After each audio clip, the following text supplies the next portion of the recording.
প্রস্রাবের ইনফেকশন কেন হয়? প্রস্রাবের ইনফেকশনের অন্যতম কারণ হলো পানি কম খাওয়া। নাম্বার 2, আপনি যদি আপনার কিডনিতে পাথর থাকে তাহলে প্রস্রাবের ইনফেকশন হতে পারে।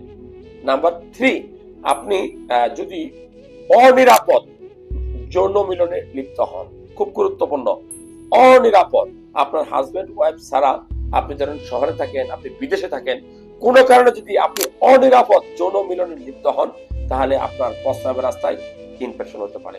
ছেলেদের তুলনায় মেয়েদের প্রস্রাবের ইনফেকশনের রেটটা বেশি। কিন্তু কেন আমি বলি, মেয়েদের প্রস্রাবের মূত্রনালী এবং ছেলেদের মূত্রনালী এই দুইটার সাইজে পার্থক্য।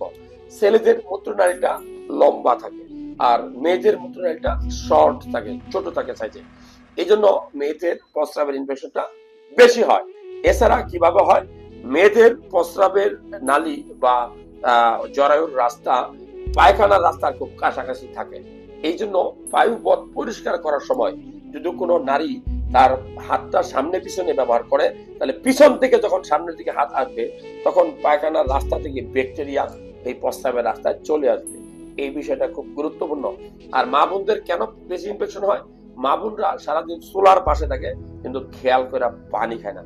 এই যে খেয়াল করে পানি খায় না, এটা কিন্তু প্রস্রাবের ইনফেকশনের অন্যতম কারণ মেয়েদের ক্ষেত্রে।